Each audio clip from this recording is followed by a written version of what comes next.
24 கிறிஸ்தவர்களின் சகாய அன்னையின் திருவிழா.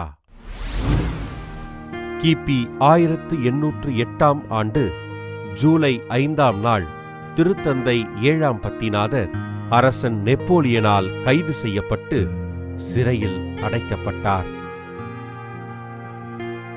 இத்தாலி நாட்டின் சவானா சிறையினில் அடைக்கப்பட்ட திருத்தந்தை 7ஆம் பத்திநாதர் புனித மரியன்னையிடம் தனது விடுதலைக்காக பரிந்துரைக்கும்படி ஜெபிக்க கிபி 1814 ஆண்டு மார்ச் 17 நாள் விடுதலை செய்யப்பட்டார். மரியன்னையின் பரிந்து பேசுதலால் விடுதலை செய்யப்பட்ட திருத்தந்தை அன்னைக்கு நன்றி செலுத்தும் விதமாக சவானாவிலிருந்து ரோமை வரையிலுள்ள புனித மரியன்னையின் ஆலயங்களுக்குச் சென்று வணக்கம் செலுத்தினார்.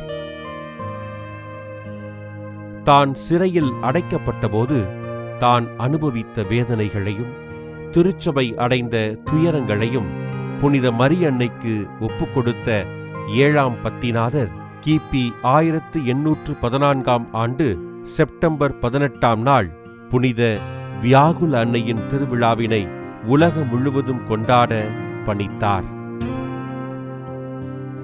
துன்பத்தில் இருப்பவர்களுக்காக பரிந்து பேசி மக்களின் துன்பத்தினை நீக்குகிற புனித மரியன்னைக்கு நன்றி செலுத்துகிற விதமாக கிபி 1815 ஆண்டு செப்டம்பர் 15 நாள் அன்னை மரியா கிறிஸ்தவர்களின் சகாய அன்னை என்று அறிவித்தார்.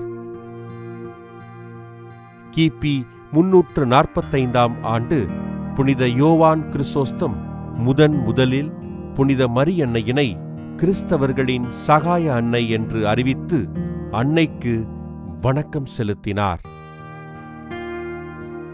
கிறிஸ்தவர்களின் சகாய அன்னையின் சம்மதமின்றி தான் எதனையும் செய்ததில்லை என்று கூறும் புனித தொன்போஸ்கோ அன்னையின் பக்தி முயற்சிகளை உலகமெங்கும் பரப்பினார்.